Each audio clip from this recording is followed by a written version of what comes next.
La cadena Democracia presenta Controversia. Estamos retomando con fuerza, cumpliendo las metas previstas. Hay que actuar con la fuerza que se necesita. Controversia. Sería un subsidio directo al consumidor. Una zona de seguridad del Estado. Controversia. Temas relevantes analizados a profundidad. Controversia. Con Miguel Rivadeneira. Comenzamos.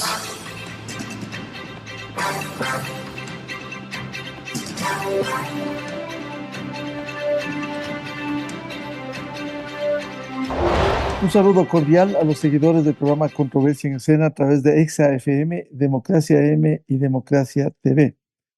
Hoy queremos presentar un nuevo análisis sobre un tema que debiera preocupar a la sociedad en su conjunto, al Estado ecuatoriano, sobre la realidad de inseguridad y violencia que estamos viviendo, cómo se enfrenta el conflicto armado interno, que mediante decreto el presidente determinara meses atrás, y también estos niveles de violencia e inseguridad que afectan al país.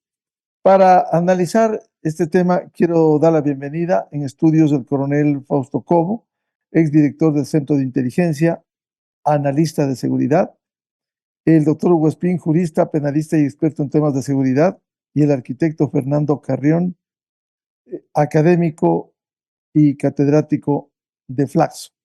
Bienvenidos. Coronel Fausto Cobo, primero, partir del entendimiento del problema, más allá de la identificación de los actores, la actuación del Estado ecuatoriano, actuación de la fuerza pública, como se denominaba, Fuerzas Armadas y Policía Nacional, frente a este crecimiento de la violencia que está dejando un saldo lamentable en el país, más allá, insisto, de las decisiones que ha adoptado el gobierno de turno. Muy buen día, coronel Fausto Cobo. Buenos días, muchas gracias por la invitación. El Estado ecuatoriano, la República del Ecuador, se sustenta en dos pilares fundamentales, la seguridad y el desarrollo. Esos dos pilares están interrelacionados. Cuando uno de ellos tiene una falencia, el otro también tambalea. El Estado, la República, corren riesgo frente a las amenazas, frente a los factores adversos, frente a las presiones dominantes. Desde hace mucho tiempo, lamentablemente, el Ecuador vive una situación grave en el tema de seguridad y también del desarrollo. Por eso la inestabilidad, por eso la debilidad que tenemos frente a abordar los temas estructurales del Estado.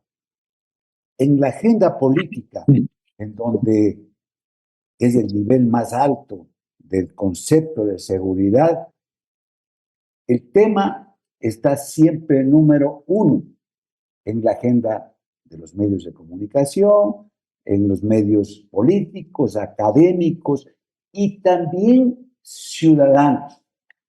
Si le preguntamos a un ecuatoriano cuál es el principal problema que tiene, es la inseguridad. Luego viene el empleo, luego vienen otros temas que también son difíciles de abordar, pero que en la agenda están en otro nivel. Es que la seguridad es integral. No existe seguridad militar solamente, ni policial, ni seguridad ciudadana solamente, sino existe la integralidad de la seguridad. Es el conjunto de acciones en el nivel político, el conjunto de acciones políticas, económicas, sociales, militares, ambientales, jurídicas, tecnológicas y de todo orden que se implementan en ese nivel para que se neutralice a las amenazas, a las presiones, a los factores adversos y se logre cumplir con otro objetivo, otra característica de la seguridad integral, que es justamente el tema de la relatividad. No existe en el mundo un sistema de seguridad absoluto. Es relativo. Lo que pasa es que cuando los objetivos y el poder nacional del país es mayor, obviamente que esa relatividad se disminuye. El propósito de un Estado es reducir esa relatividad. Lamentablemente en el Ecuador eso está tremendamente deteriorado. No ahora, no este gobierno, no. Viene en el tiempo, que es un elemento de la conducción política y de la conducción estratégica, el tiempo, el espacio, los objetivos, los medios, deteriorándose. Y ahora afrontamos una amenaza tremendamente compleja. Por eso, en una entrevista que me hizo hace unos días atrás, semanas atrás, en Radio Democracia, yo manifesté que este conflicto interno armado que definió el gobierno que estamos viviendo es porque existe una amenaza. Esa amenaza no es como las anteriores convencionales. Allí existen moléculas que actúan en líneas convergentes contra la República. Ahí está el narcotráfico, está el terrorismo, está la minería ilegal, están los grupos extremistas ideológicamente, pero también de otras causas que se juntan y que al final convierten a la amenaza en disipada. ¿Qué quiero decir con eso?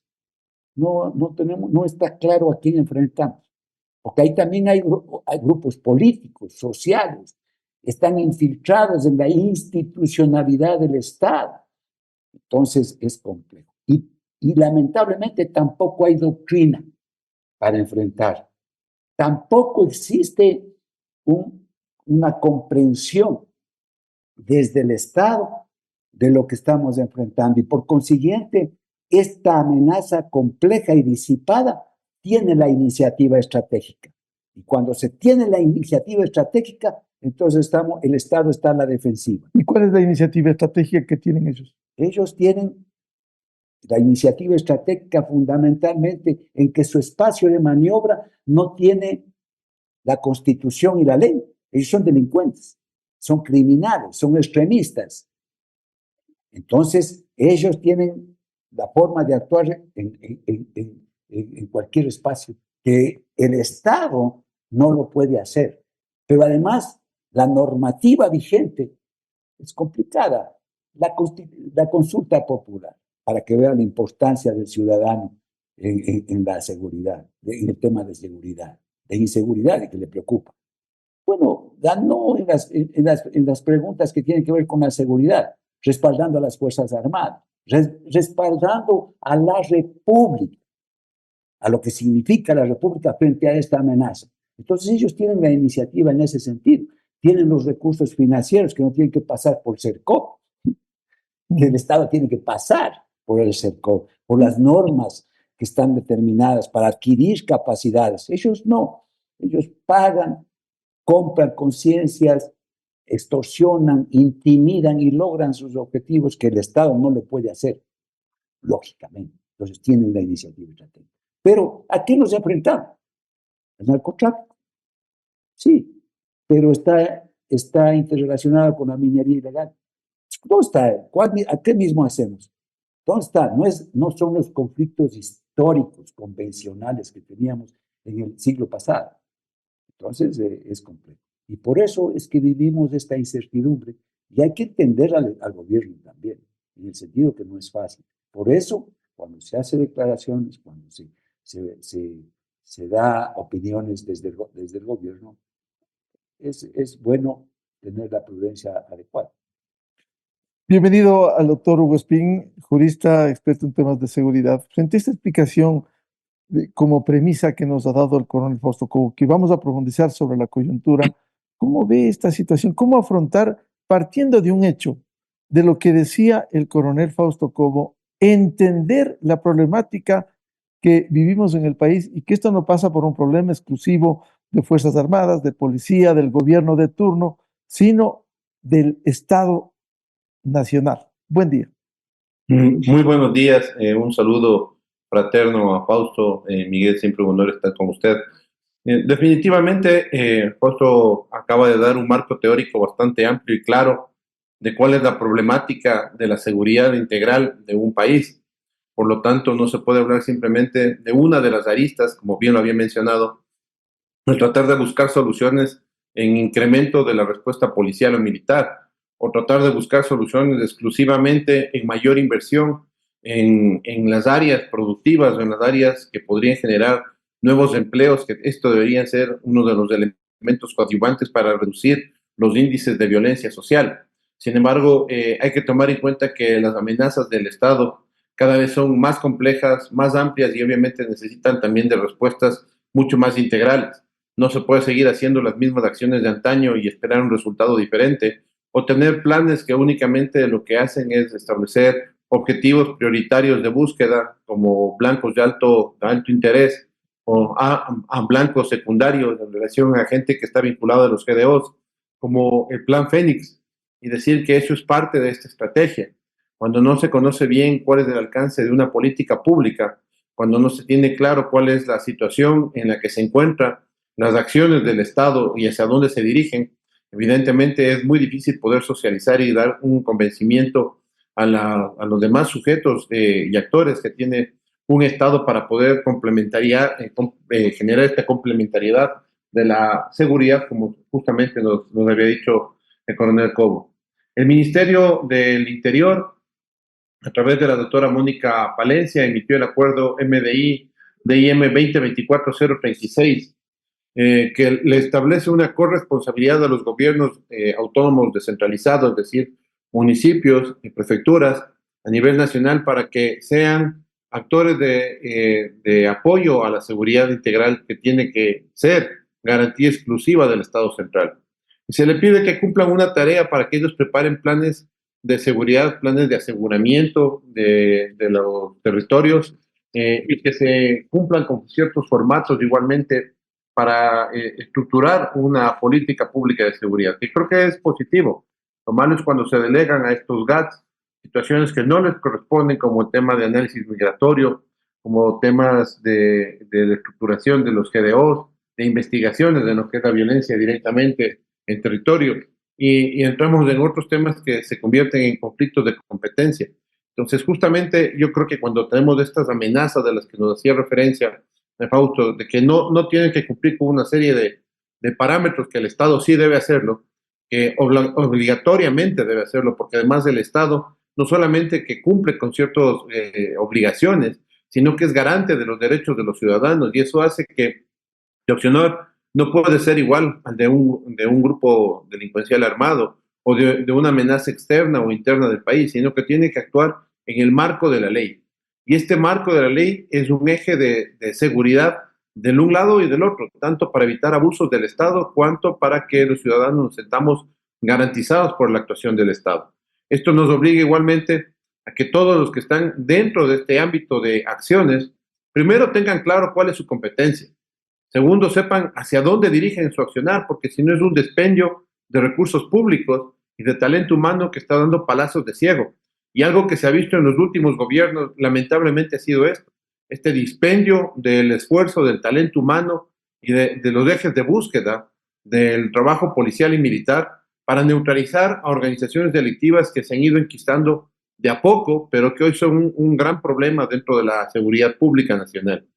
Hace 10 años atrás, la mayoría de las amenazas estaban dadas por bandas delincuenciales que actuaban dentro de las ciudades, y el problema era un tema de receptación, un tema que de alguna manera se controló con la intervención del SRI en los puntos de venta, con la búsqueda de que los sitios donde se vendían cosas que evidentemente eran robadas, pero que se les vendía como de segunda mano, tengan que tener un mínimo de características y condiciones, y esto disminuyó el esquema de robo de accesorios, partes y de vehículos, lo que hoy nuevamente está repuntando, porque se dan acciones grandes en macro en la captura de toneladas de droga, pero se han olvidado del accionar del día a día de las ciudades. Seguimos viendo que la gente se siente insegura y por lo tanto es difícil emprender un negocio, especialmente dentro de ciertos horarios o lugares, porque no sentimos el respaldo de la policía, de la fuerza pública en general. No se ve la presencia del Estado, no se nota la presencia del Estado. Y esto hace que se genere esta percepción de inseguridad del ciudadano, que posiblemente no es tan grande como la que se percibe, o tal vez es menor de la que realmente existe.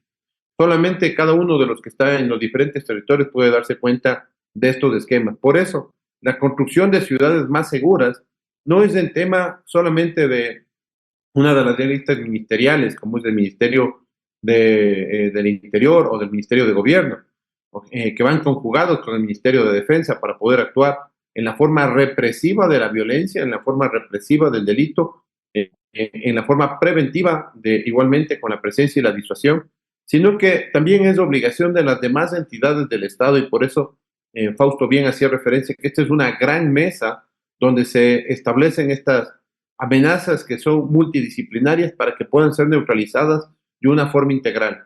No hacerlo de esa manera es seguir dispendiando recursos del Estado, porque hay redundancia de acciones o ineficacia de las acciones o ineficacia de las políticas que se están estableciendo para que garanticemos a los ciudadanos una convivencia mejor. Bienvenido al arquitecto Fernando Carrión, académico e investigador de Flaxo. Arquitecto Carrión, esta primera parte nos han señalado el coronel Cobo y el doctor Hugo Espín. El tema conceptual, ¿cómo partir del entendimiento de la problemática de la seguridad que vivimos en el Ecuador, asediados por estos grupos armados? Buen día. Buenos días, un saludo cordial a Fausto y a Hugo y obviamente a toda la audiencia, Miguel. Sí, yo creo que este tiempo hemos vivido un cambio sustancial dentro de las lógicas del crimen en general, no solo en el Ecuador, sino en América Latina. Y eso ha hecho que muchas instancias pues tiendan a fracturarse porque no son suficientes como para enfrentar estas realidades. Yo sostengo que estamos viviendo bajo la lógica de una red global del crimen, donde los grandes carteles globales, llámese Andrangheta, el primer comando de la capital, Jalisco Nueva Generación, etcétera, son unos holdings que van estructurando otro tipo de relaciones a través de formas como de terciarización y de franquicia en los territorios. Pongamos el caso de Sinaloa. Sinaloa está presente en 51 países del mundo. Uno de esos es Ecuador, otro es Japón, otro es los Estados Unidos.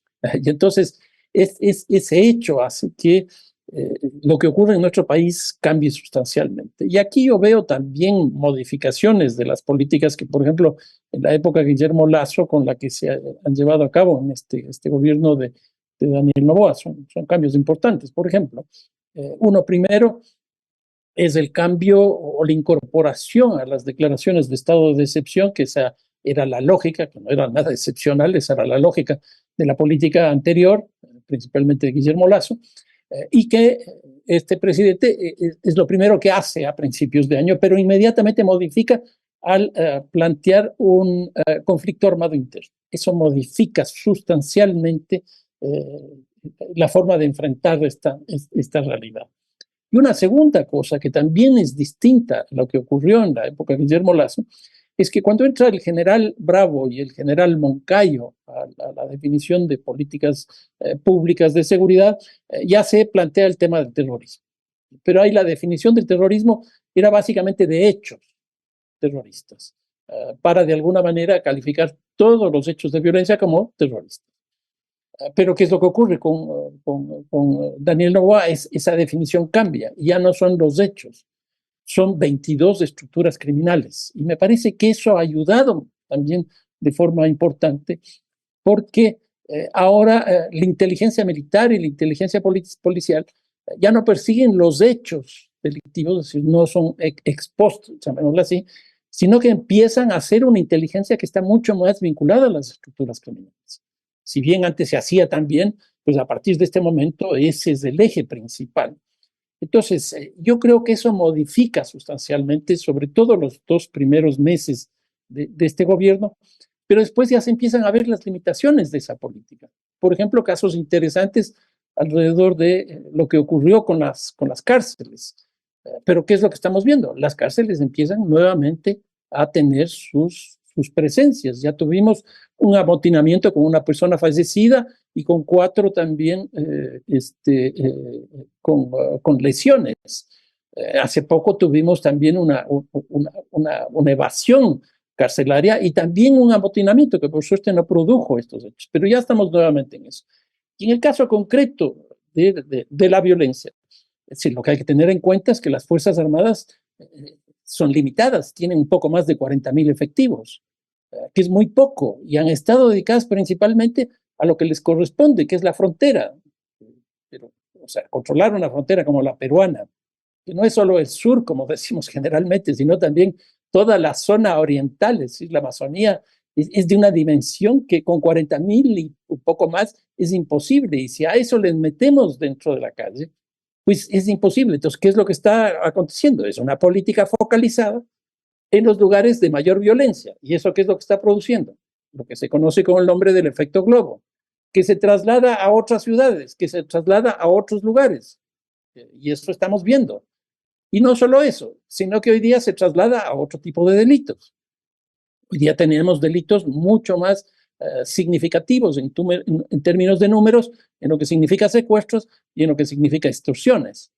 Entonces, todo esto va cambiando, es de una naturaleza cambiante, pero impresionante. Y creo que en la medida en que no se fortalezcan las instituciones, y me parece que la decisión del presidente Noboa de fortalecer el Ministerio del Interior es acertada, que la hizo justamente a raíz de la consulta, porque antes tenía los dos ministerios, el de Gobierno y del Interior, bajo un mismo mando que era la ministra Palencia. Pues los diferenció. Aquí me parece que cometió un error, en el sentido siguiente. El ministro de Gobierno es el que manejaba inteligencia. Entonces sigue manejando inteligencia. Entonces ahí, ¿qué es lo que yo pienso? Me da la impresión que va más en la línea de inteligencia política. Lo lógico sería que el sistema de inteligencia vaya al Ministerio del Interior, que se está fortaleciendo, y que yo creo que eso es lo que habría que hacer.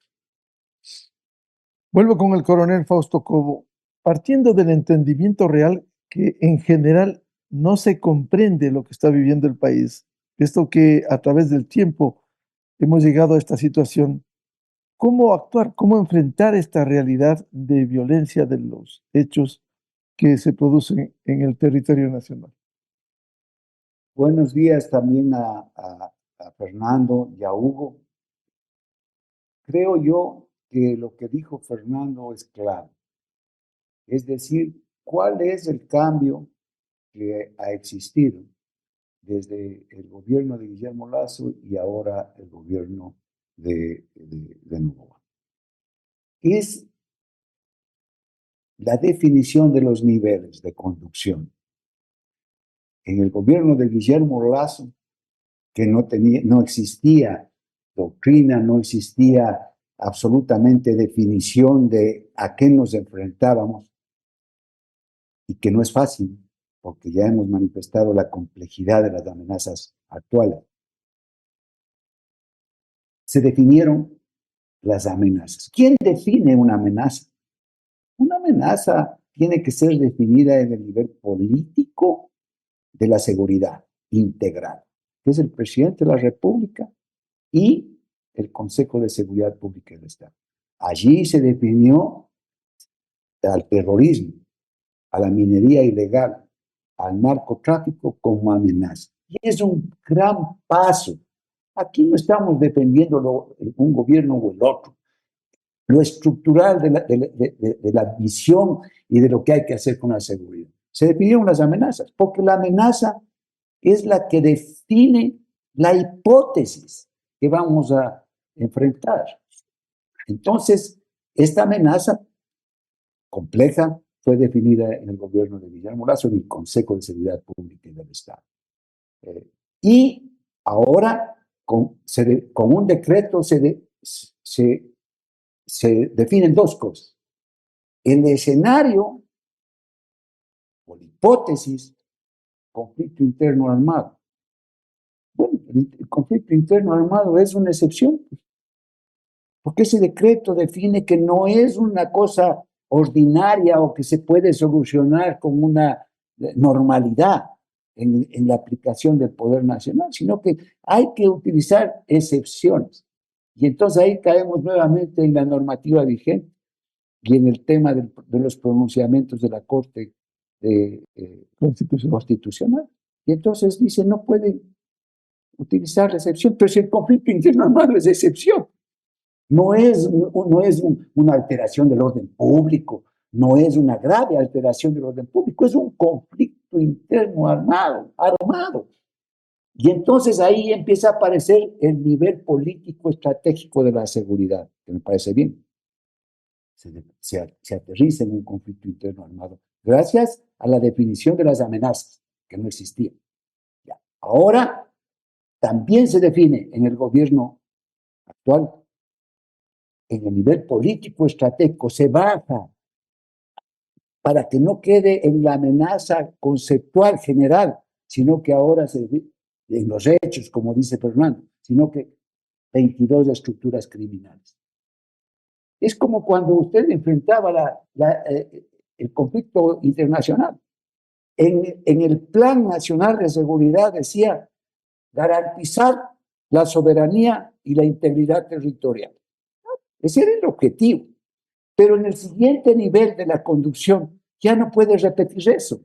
Eso es el propósito, pero el cómo aterrizamos es defender el río Jugones, defender esta. Entonces ya empieza a bajarse a nivel estratégico, en el plan del siguiente nivel. Y eso permite que se vaya derivando hacia el nivel operativo y hacia el nivel táctico. Entonces eso ha ayudado mucho, indudablemente. Pero repito, el conflicto interno armado por concepción es una excepción. Y ahora, por ejemplo, como dice Fernando, se muda de un lugar a otro esta amenaza disipada, confusa, cuando aparece el Estado a neutralizarlo, y entonces usted no tiene las medidas suficientes para que el Estado pueda actuar con mayor firmeza. Pero además, es una cosa importante, nunca en la seguridad van a ser suficientes los recursos, porque es el empleo violento del poder. Entonces, obviamente, desde el lado del que lo emplea, buscará siempre tener un cómputo de potenciales mayor, pero las condiciones estratégicas del país no son esas, no son fáciles para adquirir esas capacidades. Por ejemplo, el número o la cantidad de militares. Pero eso sería, no, es importante. Pero, ¿y los medios? ¿Y los medios? Teníamos anteriormente armamento, equipamiento para otro tipo de amenazas. Hoy es diferente. Y eso es inversión. Y eso no se consigue de la noche a la mañana. Porque hay también otras prioridades de atender desde el Estado. Que tienen que ver con la seguridad. Porque si usted no tiene escuelas, los niños quedan también en el marco de la inseguridad. Si no hay plata para dar empleo, para invertir en el desarrollo, empieza la inseguridad. Tanto es así que ha disminuido el ambiente positivo del ciudadano y cada vez crece la migración ilegal. Y usted le pregunta, ¿quiere salir del país la gente? Pero no es culpa de este gobierno, esto es estructural. Esto es estructural. Pero hay que por eso digo, coronel Cobo, ¿cómo entender primero la problemática que se tiene? Porque no es cuestión solo de emplear los medios, como el caso Fuerzas Armadas, Policía, sino entender y afrontar y que el país entienda lo que estamos viviendo. Y los resultados, la violencia, los homicidios, los asesinatos son producto de eso. Pero claro, y mire lo que dijo Fernando, que las amenazas actuales, los factores adversos, se presentan globalmente, tienen visión global. Los carteles, las grandes organizaciones criminales, a eso nos estamos enfrentando. Y entonces, el área de influencia, cuando uno está desde el punto de vista de la inteligencia, y hay que definir cuál es el área de influencia del Ecuador. El área de influencia del Ecuador es mínima, porque tiene que ver directamente con el poder nacional disponible. Entonces, ¿hasta dónde nosotros como el Estado podemos influir en las decisiones regionales, en los organismos internacionales, en el mundo? Mínimo. Entonces, ahí viene el problema. El área de interés, en cambio, es lo que preocupa al Estado, pero no necesariamente tenemos influencia. Entonces, la preocupación de Fernando es correcta. El área de interés de los ciudadanos, los que manejan la inteligencia y los que manejan La seguridad debe ser global, pero en la realidad el pragmatismo del poder disponible hay que definir claramente cuál es el área de influencia del país para poder priorizar. La estrategia es el arte y la ciencia de definir prioridades, porque los recursos son escasos. Entonces hay que definir prioridades. Más aquí para en el resto hacer economía de medios, que son principios básicos. ¿Qué hacer con esta realidad del momento de esta coyuntura, coronel? Hacer, a ver, yo por ejemplo he escuchado el Plan Fénix y respeto el tema porque obviamente han manifestado que tienen reserva. Pero ese Plan Fénix es el plan donde debe estar conceptualizado el concepto estratégico nacional. Es decir, cómo el gobierno, el Estado mira el problema del tema. Y para que sea un documento legal, tiene que tener una nomenclatura, para que de ahí se derive a los siguientes niveles de la planificación. Es decir, tener una muy buena planificación, pero no la conocemos, porque obviamente dicen que es reservado, está bien, pero entonces yo le Pero pregunto, cada instancia del Estado debe saber cómo desenvolverse. porque tiene que derivar Militares, policías, la justicia, la fiscalía, etcétera. absolutamente, absolutamente. En cada nivel tiene que haber la planificación, ya con el lenguaje, con el tiempo, con el espacio, con los medios que corresponden a cada nivel. No puede ser el mismo plan Fénix hasta abajo. No, eso no existe. Hay que tener el nivel político estratégico, que hablamos con un decreto, prácticamente se definen las estructuras criminales, se define el tema del conflicto interno armado. Ahora en el siguiente nivel hay que hacer un plan, pero ese plan no es solamente militar o policial, tiene que haber siempre el concepto de integralidad, hasta llegar al nivel táctico. Le pongo un ejemplo. Perdón, voy a indicar un tema. Con la Constitución de 1998, estaba claramente definido la unidad de mando. Solo estamos hablando ahora de las fuerzas que defienden al país. Fuerzas Armadas, policía, en el orden del empleo violento del poder. Había la unidad de mando. Cuando había normalidad, la policía cumplía su tarea, las Fuerzas Armadas sabían que tienen que apoyar. Pero siempre había ya una planificación. Luego podía darse alteración del orden público, policía. Sigue las Fuerzas Armadas con otras tareas, controlan áreas estratégicas, apoyando a la policía. Estaba clarito. Luego, grave alteración del orden público. Inmediatamente que se definía en las apreciaciones, grave alteración del orden público, asumía el mando el comandante militar. ¿Por qué? Porque ya no estaba solamente enfrentando el tema del orden público, sino que la grave alteración del orden público implicaba que ya tenía que involucrarse la defensa. Pero eso no pasa hoy. Eso no pasa porque la Constitución de 2008. del 2008 le quitaron a las Fuerzas Armadas esa posibilidad. Y entonces armaron dos instituciones que ni siquiera trabajaban juntas. Ahora les veo más, por lo menos presencialmente, en las calles juntos. Pero ¿quién mandó esa operación? Entonces hay esa incertidumbre que causa debilidad en el empleo y la planificación de las operaciones. Han mejorado, desde luego que sí, pero eso es lo que hay que ir buscando solucionar, esas vulnerabilidades. Doctor Hugo Espín, frente a esta realidad que vive el Ecuador, ¿cómo seguir afrontando, partiendo de un liderazgo desde el Estado ecuatoriano, no solo desde el gobierno, que es parte del Estado, sino también esta acción a donde debe converger todos los sectores del Ecuador? Bueno, yo creo primero que y en este punto en el que está el país, ya ha vivido cerca de, 19 semanas en este estado de emergencia, en el que nos da, desde el decreto 110, en los que nos hemos encontrado en conflicto armado interno. Tenemos aproximadamente 8 estados de emergencia consecutivos, tomando aquellos que fueron declarados en el gobierno del presidente Lasso, y tal vez unos 5 más en el gobierno del presidente Moreno. Y tenemos todavía la misma dinámica de sacar policías a las calles, de hacer patrullaje con militares en las calles, de decir que se está focalizando el trabajo de inteligencia en la amenaza delincuencial que hoy se convirtió en terrorista, en las estructuras delincuenciales que hoy son estructuras terroristas, en calificar todo acto ejecutado por aquellos miembros de estas estructuras como actos terroristas. Y esto ya desde el punto de vista de la judicialización llevó a un entuerto de tener 4.000 detenidos en los primeros 2 meses de estos estados de emergencia, y prácticamente el 90% de estos volvieron a las calles casi de forma inmediata por errores en el tipo penal, por errores en la forma en que se hicieron los procedimientos, por un mal manejo de la parte formal de la administración pública, porque también hay que entender esto. Seguimos de un Estado de Derecho.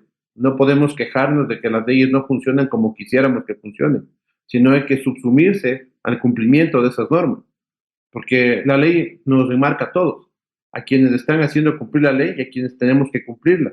Y esto obliga a que se tenga una política clara de acciones y de obligaciones de las diferentes autoridades.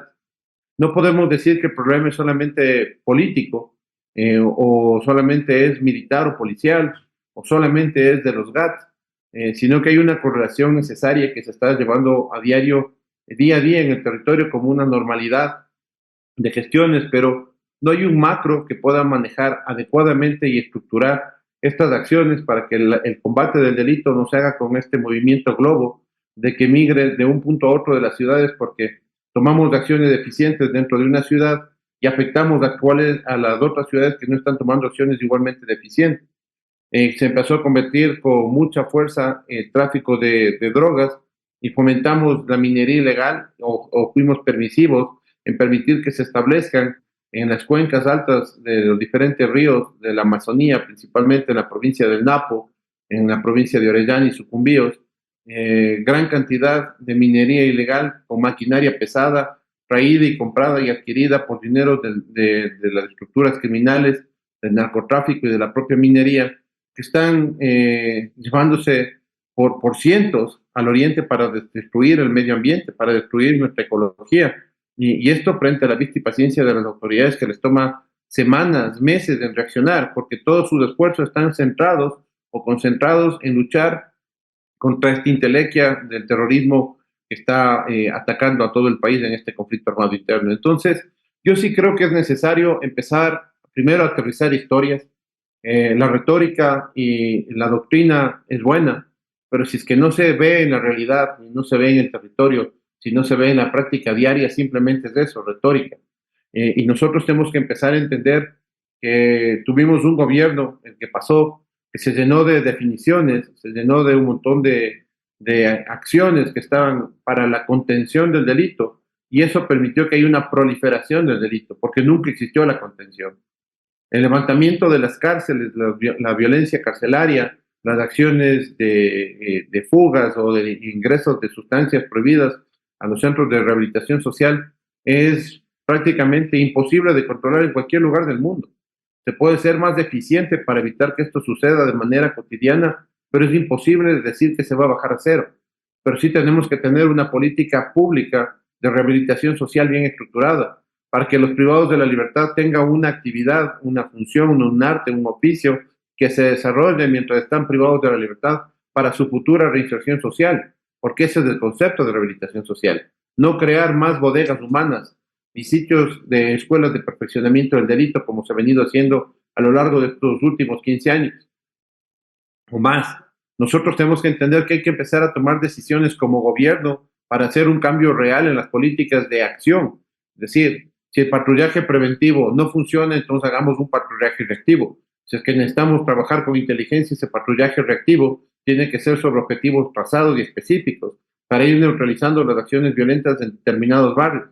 Porque la realidad que vive la Prosperina, Nueva Prosperina, no es la realidad que vive la González Suárez. Sin embargo, en los dos sitios hay delincuencia y en los dos sitios hay dos tipos de delincuencia recurrente. Y si vemos los índices de incidentes delictivos, evidentemente en el uno por extensión y la naturaleza de los actores que actúan ahí, valga la redundancia, es mucho mayor, pero no deja de ser preocupante la una o la otra. Estoy hablando de la ciudad de Quito. Si hablamos de los diferentes territorios, lo que pasa en Machala no sucede en el Carchi, lo que sucede en Sucumbíos no sucede en la Joya de los Hachas. Y lo de la Joya de los Hachas no tiene ningún contraste con lo que pasa en el Puyo. En la Joya de los Hachas tuvimos un ataque de un grupo paramilitar con la calificación de terrorista, con armas automáticas, con explosivos para matar a 2 de sus rivales, por un problema de minería ilegal en un conflicto entre GDOs. Y esto se trasladó, como digo, contaminó al resto de la provincia. Pero esto no es la realidad del Puyo, por ejemplo. Y están en el oriente, y las tomas de decisiones son zonales por parte de los comandantes de la policía. Entonces, aquí tiene que haber una dinámica compleja, igualmente que complejo es el problema en el territorio. Hay que entender que el mando institucional de la policía y de las Fuerzas Armadas depende de un poder político que tiene que estar con una cabeza lúcida para la toma de decisiones, para tener esa prolijidad en los accionarios y en saber qué decisiones son las correctas para mejorar la percepción de seguridad o inseguridad que existe en las diferentes áreas donde está actuando la Policía Nacional. Los recursos siempre van a ser limitados, pero si hacemos redundancia de esfuerzos, estos recursos son siempre insuficientes. Si tenemos claridad del accionar de lo que tiene que hacer la policía y cómo complementa a las Fuerzas Armadas de este trabajo, no tenemos 40,000 hombres sumados a 60,000 que tiene la policía haciendo el mismo trabajo de los primeros, sino que tenemos 100,000 hombres desplegados a lo largo y ancho del territorio nacional que tienen una misión específica cada uno, bajo un mando político claro y bajo unas premisas claras que les van a permitir ser efectivos, no solamente neutralizando al delincuente en la calle, sino haciéndolo en los tribunales, en los juzgados, porque de nada nos sirve el accionar policial y militar para detener si es que se lo hace de mala manera y esas personas quedan libres por un formulismo, por la parte formal, que no puede dejar de atenderse en un Estado de Derecho. ¿O qué pasa con estas personas que son indebidamente detenidas porque se les endilga delitos que están asumidos por la naturaleza de donde se encuentran, que también ha sucedido? Por ejercer control en territorio, también ha habido detenciones y excesos en estas detenciones, que no se le puede criticar a la policía o a las Fuerzas Armadas por haberlas hecho, sino que hay que tener objetivos claros de búsqueda, y esto implica, como decía, un entramado bastante más complejo que simplemente decir, el año pasado habían 1,000 delitos de asesinato y este año tenemos 500. Hemos bajado el 99%. No es verdad. Entonces, hay muchas cosas que hay que empezar a estructurar y decirlas por su nombre. Y además ser prácticos de la toma de decisiones. Tenemos que ir ya directamente a buscar las soluciones en territorio, las soluciones que el ciudadano común, el ciudadano como usted o como yo pueda aceptarlas en su día a día y sentirse confiado de que tiene un Estado que está haciendo verdaderos cambios.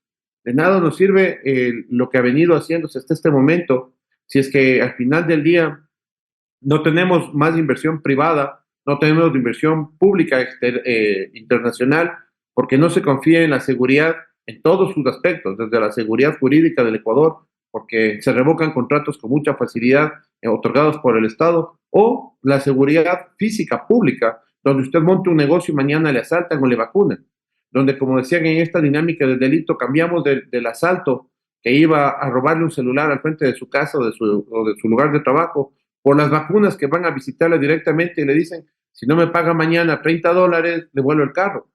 El día de hoy se hizo una captura muy importante en el sector de Vince, si no me falta la memoria, de un grupo de vacunadores que tenían cerca de 200 kilos de explosivos preparados justamente para hacer efectivas las amenazas que van en cada uno de los sitios a los que visitan con una boleta de cobro semanal, diario o mensual.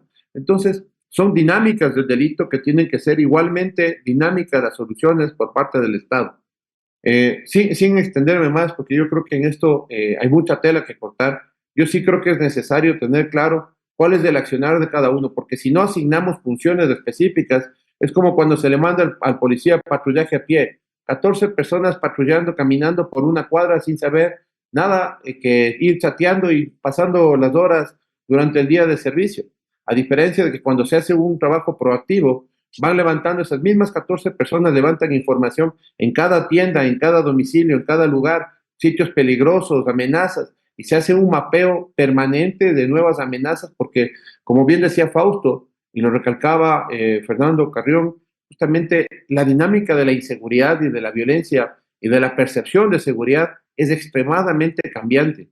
Es una mutabilidad que muchas veces no le permite al Estado tener una reacción igual a la mutabilidad del delito. Entonces, tenemos que ser mucho más proactivos y hacer que la gente, que cada policía que esté en la calle tenga una misión específica, no solamente cumplir un horario o un área de patrullaje. Hay que asignar misiones específicas y levantar información y trabajar con esa macroinformación. Pero como digo, todo esto es una políticas públicas. Arquitecto Fernando Carrión, frente a un problema integral, lo que usted decía al comienzo, cómo enfrentar a esta red global del crimen que no debe ser aislada, sino un problema que además, un conflicto armado interno que no va a terminar como sucede con la declaratoria de un estado de excepción. No, yo creo que hay que tener políticas de distinto nivel. Hoy día se habla de las políticas multinivel. ¿Eso qué quiere decir? Que hay que tener políticas de seguridad en términos locales, en este caso municipales. Yo creo que hay que hacer una reforma del COTAD y una reforma del COIP también para que eso sea mucho más explícito. Y esto por dos razones. La una es que efectivamente la violencia tiene una geografía y entonces lo que pasa en Guayaquil es distinto a lo que pasa en Ibarra, lo que pasa en Ibarra es distinto a lo que pasa, qué sé yo, en Loja y así sucesivamente. Entonces esa diversidad del crimen puede ser asumida por los gobiernos locales. Yo creo que eso es una cosa interesante.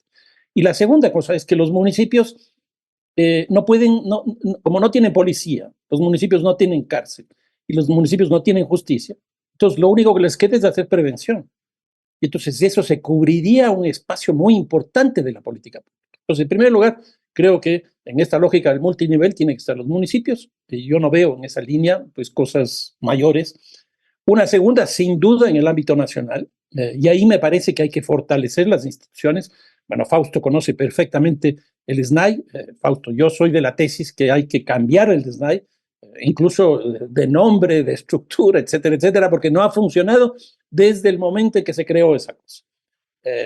Pero ¿qué se ha hecho desde el momento, por ejemplo, en que este gobierno decide establecer esta doble política que hablábamos hace un momento? El estado de excepción, que si uno ve estos últimos 3 años son políticas que no son excepcionales, pero bueno, así se llama, los estados de excepción.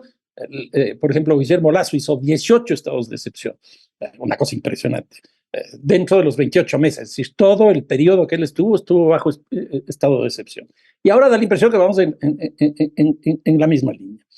Entonces, creo que hay que fortalecer las instituciones. Entonces, lo que decía, si nosotros hicimos esta declaratoria de estado de excepción y el conflicto armado interno a principios de enero, ¿qué es lo que hemos hecho nosotros para fortalecer una institución, llámese como se llame, SNAI o cualquier otra, para el manejo de la cárcel? ¿Por qué? Porque las Fuerzas Armadas van a tener que entregar eso algún rato. ¿Y a quién le va a entregar?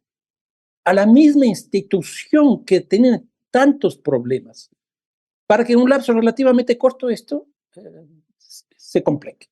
Entonces hay que fortalecer las instituciones. Entonces el sistema carcelario tiene que ser fortalecido. Y aquí yo no creo que hay que crear, como muchas voces plantean, un ministerio, el nombre que sea, por ejemplo, de justicia, como era antes, para que maneje. Yo creo que la cárcel ya no puede funcionar bajo una institucionalidad autónoma. A mí me parece que esa estructura administrativa de la cárcel tiene que estar dentro del Ministerio del Interior. Y esto por una razón. La cárcel principalmente ha funcionado hasta ahora porque tiene una sola función, que es el pago de la pena, el pago de la condena. Pero ¿qué es lo que ha ocurrido en este último tiempo? Yo diría en estos 4 o 5 últimos años. En la cárcel ya no solo se paga la pena, sino que a partir de la cárcel se construye el crimen. Entonces, si nosotros no tenemos simultáneamente política penal y política de seguridad, pues la cárcel va a seguir siendo lo que está haciendo. Entonces, yo creo que eso se resuelve de alguna manera incorporando dentro del Ministerio del Interior. Y dentro del Ministerio del Interior tenemos que definir una política de seguridad, que no es exclusivamente tener una política frente a la policía. Yo creo que ahí hay un error, Ese ministerio se ha convertido básicamente en un ministerio de la policía, manejado en unos casos por ejemplo, el excomandante o un ex policía. Ahora, bueno, está una civil. Pero eso no cambia en nada. No cambia. Yo creo que ese ministerio tiene que ser el Ministerio de la Seguridad, ahí tiene que estar la política frente a los distintos tipos de violencia que existen en el país. Y ahí debería estar la cárcel. Oficina, coworking, todo Y luego en el ámbito internacional. Yo creo que aquí, por ejemplo, la Cancillería tiene muchas cosas que hacer. ¿Pero qué está haciendo? Yo no conozco. La verdad es que yo no conozco. Y me parece que aquí es fundamental también un giro dentro de la política de seguridad en términos internacionales. Yo creo que más que cooperación, lo que deberíamos propender es a fortalecer la integración. A mí me parece que eso es clave, ineludible. ¿Por qué? Porque uno de los problemas que nosotros tenemos es que el Código Penal del Ecuador es distinto al de Colombia, es distinto al del Perú, etcétera, etcétera. ¿Y eso a quién beneficia? Pues de las estructuras criminales. Si nosotros tendríamos una política de armonización legal que surja de alguna estructura institucional creada por los países en la región, la cosa sería muy distinta. Eso de alguna manera funciona en Europa. Y yo creo que eso es fundamental. En otras palabras, Miguel, yo creo que tiene que ser una política multinivel, local, nacional e internacional. Coronel Fausto Cobo, hemos delineado lo que está ocurriendo en el Ecuador, las políticas necesarias. Sin embargo, el ciudadano común dice cuándo se sigue al menos bajando la intensidad de este conflicto en condiciones en donde se ve el impacto de estos grupos, los GDO, los grupos delincuenciales organizados, frente a un Estado a momentos débil institucionalmente. Mire, yo le dije en una entrevista anterior que el modelo estratégico que tiene ahora definido en un decreto este conflicto interno armado, lamentablemente es una lucha prolongada de mediana y baja intensidad. Eso resume lo que dijo Fernando, que se moviliza la delincuencia, el crimen organizado, que es global, que sube y baja la intensidad, pero el problema estructural es difícil de solucionar. Porque ya hemos analizado en este programa, las amenazas son complejas, el Estado todavía no visualiza bien cómo es el tema, las instituciones son débiles, estoy de acuerdo con Fernando y con Hugo en el sentido de que hay que fortalecer las instituciones. La institucionalidad es uno de los elementos estructurales del Estado, junto a la soberanía, junto a la integridad territorial, la institucionalidad, la nación, eso conforma el Estado. Pero es difícil también hacerlo. El SNAI. Yo estuve en una primera instancia 5 semanas. Me hice cargo con 130 muertos en el patio, degollados, quemados, en la Tacunga. Pasé 6 semanas tratando de diagnosticar y salir del SNAI. Y se hicieron cargo otros. Luego de aproximadamente un año, nuevamente me encargan durante 5 semanas. ¿Cómo me hice cargo? Con 160 muertos en Guayaquil. Hasta solucionar e identificar cada vez se van las 5 semanas. Y al final fallecieron o asesinaron a los supuestamente, todavía no se ha definido, los autores del asesinato de Fernando Villavicencio, autores materiales del asesinato. Y igual 5 o 6 semanas y ya fue otra persona a hacerse cargo. Pero conozco el problema interno. Y entonces, mientras no se cambie la estructura del SNAI, no va a pasar nada en el SNAI. Y este momento, y lo ha hecho bien el gobierno en el sentido de bajar la intensidad de los amotinamientos, de la violencia, pero es con fusil en mano. Los militares, ¿Qué va a pasar cuando salgan los militares? Pero el SNAI no es el que solucionaba el problema, sino los militares. Mientras estén los militares, obviamente estarán ahí. Y lo que hay que hacer es reformular el SNAI. Y es una buena opción la que plantea Fernando, en el sentido de que las cárceles pasen a ser parte del Ministerio del Interior, para que exista también, son parte de la problemática de seguridad interna, de seguridad ciudadana. Entonces allí se maneja el tema. Pero más todavía, mire una cosa buena que se hizo. Bueno, no en el sentido de desaparecer la Secretaría del Consejo de Seguridad Pública del Estado, que por ley quien haga las veces de un ministerio de coordinación, así está la ley, tiene que asumir la parte pragmática de la elaboración del concepto estratégico nacional, en plan, el que autentica el plan a nivel más alto de la seguridad, porque el que firma y autoriza es el presidente, pero el que autentica es el secretario. Y esas competencias, cuando desaparecen, van al Ministerio del Interior. Y ahí esas competencias son integrales, esas competencias no son de la policía solamente, sino son integrales. Entonces es una oportunidad que podría funcionar, que las cárceles sean parte del Ministerio del Interior. A veces una cosa es con guitarra y otra es con violín. Y muchos eluden esa responsabilidad, ¿no? Yo no me hago cargo de semejante lío, ¿no? Pero porque es un lío. El director del SNAI no tiene mando sobre la policía, porque la fuerza de seguridad del Cuerpo de Vigilancia Penitenciaria no sirve para los fines que persigue. Entonces, la policía no tiene mando. Tampoco tiene mando sobre los militares. Es un ciudadano que administra, no tiene mando. Es complejo. Entonces, hay que fortalecer ese cuerpo penitenciario, pero hacerlo profesional.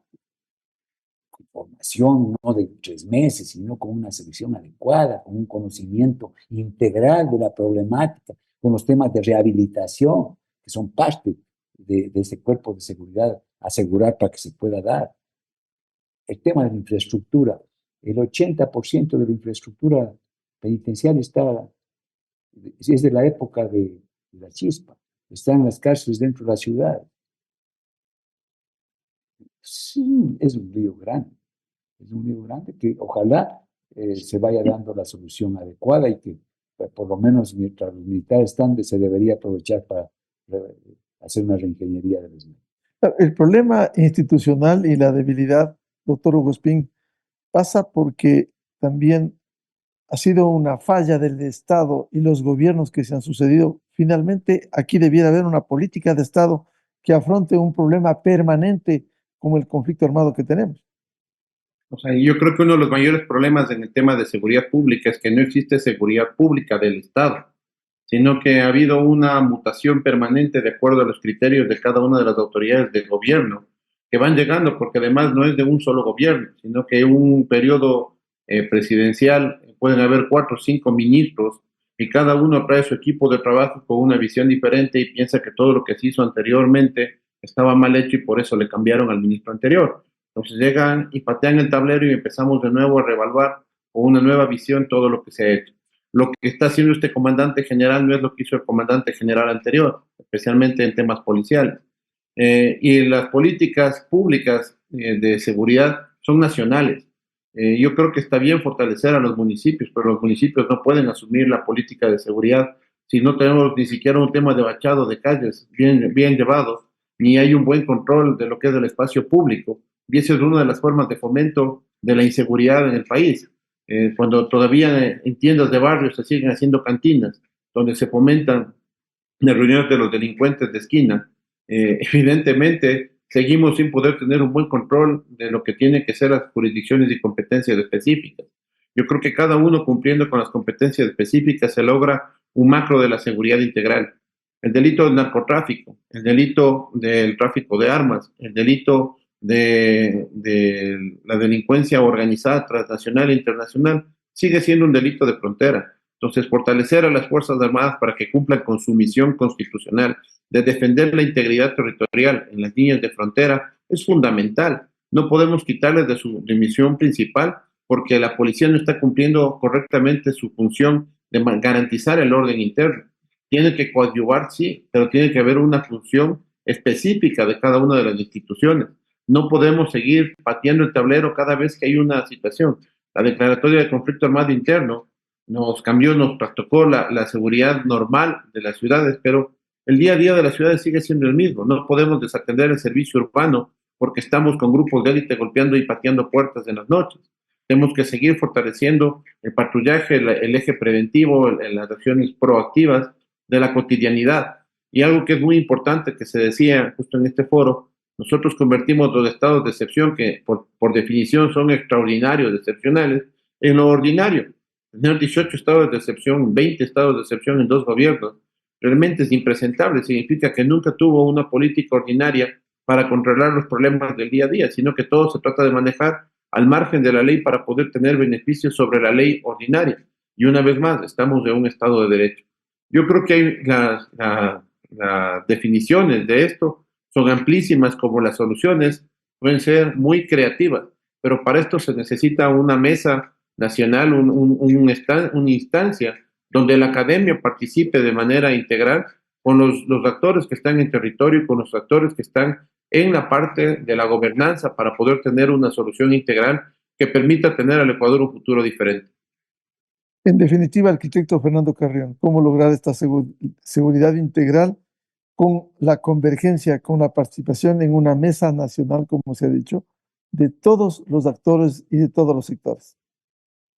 Bueno, estamos entrando en una nueva etapa, se supone, o podríamos decir entre comillas, porque el gobierno nos ofreció que la seguridad llegaría luego de la consulta popular y el referéndum. Las 9 preguntas que se aprobaron fueron 9 preguntas vinculadas al tema de seguridad. Y en la campaña dijeron que esas 9 preguntas iban a ayudar a la definición de una política de seguridad y, por lo tanto, a reducir las tasas. Pero a mí sí me preocupa profundamente. ¿Por qué? Porque muchas de las preguntas se hizo dentro de la lógica del populismo penal y dentro de la lógica de responder a las necesidades de la población.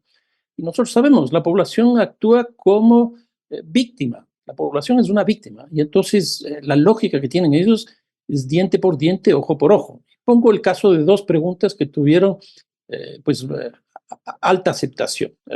La primera, la participación de las Fuerzas Armadas, que fue la que más votación tuvo, la más alta votación. Y eso yo creo que va en la línea de la legitimidad que tienen las Fuerzas Armadas en el Ecuador, que va por ahí con la Iglesia Católica. Entonces, y la gente siempre pide la presencia de las Fuerzas Armadas. Pero yo lo que diría, y en esto espero estar de acuerdo con Fausto, nosotros lo que hemos tenido es un cambio de las Fuerzas Armadas muy fuerte en términos de doctrina y en términos de logística desde el año 98 del siglo pasado, cuando tuvimos el conflicto con el Perú. Ahí básicamente lo que hacía las Fuerzas Armadas es lo que tenía que hacer: soberanía e integridad territorial. Típico conflicto por fronteras. Se firma la paz en el año 98 e inmediatamente surge un conflicto en el norte, pero de una manera totalmente distinta. No tienen nada que ver los límites. Y ahí lo que aparece son dos hechos. Uno, el tema del narcotráfico, que empieza a internacionalizarse, que empieza a permear la frontera. Y por otro lado, el tema del conflicto interno colombiano que se irradia hacia nuestro país. ¿Qué es lo que tenía que hacer? También, Fernando, la minería ilegal, la explotación irracional, por un lado, y por otro, estas muertes violentas que día a día el país mira absorto. A eso voy. Entonces, pasan de la defensa de la frontera, de límites, a la defensa frente a un enemigo difuso. La logística para el un caso de la logística para el otro son totalmente distintas. ¿Qué es lo que se ha hecho en este último tiempo con las declaratorias de estado de excepción y ahora con la reforma constitucional? Pues que las Fuerzas Armadas entren a la calle. ¿Será que la logística que tienen las Fuerzas Armadas para la defensa de la integridad territorial y de la soberanía es la misma para este caso? Pues absolutamente no. Lo mismo va a ocurrir con el tema de la doctrina. Hoy día yo conozco que dentro de las Fuerzas Armadas están en discusiones muy fuertes. Y en América Latina esta es una discusión clave. ¿Por qué? Porque lo que estamos haciendo es militarizando las policías, y por otro lado las policías les estamos militarizando las policías y policializando a las Fuerzas Armadas. Con lo cual, estamos acabando con las 2 instituciones porque van a terminar siendo la misma. Y las 2 son absolutamente necesarias. A mí sí me preocupa eso mucho. Es el un caso. El otro caso es la pregunta esta, por ejemplo, del incremento de penas. Hasta 30 años. Uno de los grandes problemas que creo yo tiene el país es el COIP. ¿Por qué? Porque el COIP se aprueba en el 2014 bajo la lógica del populismo penal que hace que del 2014 al 2021 prácticamente se triplique el número de personas privadas de la libertad, con lo cual el hacinamiento se fue de las manos y el gran conflicto carcelario termina estallando. Pues ahora vamos a tener exactamente lo mismo. En estos meses que hemos estado bajo conflicto interno armado, bajo estado de excepción, etcétera, se han tomado 19,000 personas privadas de la libertad. No creo que todas estén ahí, pero que sea, no sé, el 10%, 2,000 personas. Frente a las 33,000 que teníamos, ahora tenemos 35,000. La capacidad carcelaria no se ha incrementado.